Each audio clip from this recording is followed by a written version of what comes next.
एक छोटे से गांव में एक पुराना वीरान बंगला था जो काफी अरसे से खाली पड़ा था। लोगों का कहना था कि इस बंगले में रात के वक्त अजीब और गरीब आवाजें आती हैं और कभी कभी रोशनी भी नजर आती है, हालांकि वहां कोई नहीं रहता था। गांव के लोग इस जगह से डरते थे और कोई भी वहां जाने की हिम्मत नहीं करता था। एक दिन एक नौजवान तालिब इल्म हसन गांव में आया।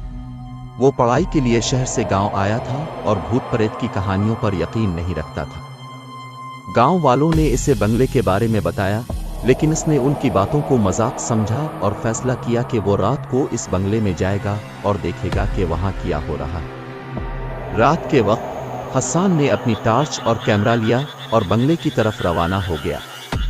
जैसे ही वो बंगले के करीब पहुंचा, उसने महसूस किया कि माहौल में एक अजीब सी सर्दी है और हवा में एक पुरस्रार खामोशी छाई हुई है। बंगले के बड़े दरवाजे पर पहुंचकर इसने हिम्मत करते हुए दरवाजा खोला और अंदर दाखिल हो गया। अंदर दाखिल होते ही हसन ने देखा कि पूरा बंगला धूल और मकरोहे के जालों से भरा हुआ है। हर तरफ अंधेरा था और उसकी टार्च की रोशनी के अलावा कोई रोशनी नहीं थी। अचानक इसकी टार्च की रोशनी झपकने लगी और इसे एक कोने से सरगोशियों की आवाज सुनाई दी।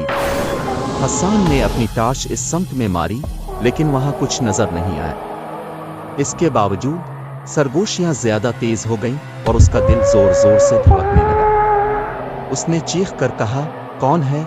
लेकिन कोई जवाब नहीं आया। वो डरते डरते आगे बढ़ा और एक बड़े कमरे में पहुंचा जहां पुराने फर्नीचर का ढेर लगा हुआ था। अचानक इसकी टार्च बंद हो गई और कमरा मुकम्मल अंधेरे में डूब गया। उसने टार्च को दोबारा चलाने की कोशिश की, लेकिन वो नहीं चली। तभी उसने एक सर्द हाथ अपने कंधे पर महसूस किया। वो घबरा कर पीछे मुड़ा, लेकिन वहां कोई नहीं था। अचानक कमरे में एक पुरानी तर्ज की रोशनी जल उठी और उसके सामने एक औरत का भूत खड़ा था। इसकी आंखें सफेद थीं और उसका चेहरा जर्द था। हसन ने चीख मारी और भागने की कोशिश की, लेकिन उसके पांव जैसे जमीन से चिमट गए थे। भूत की आवाज में गूंज पैदा हुई, तुम यहां नहीं होना चाहिए था, यहां से चले जाओ।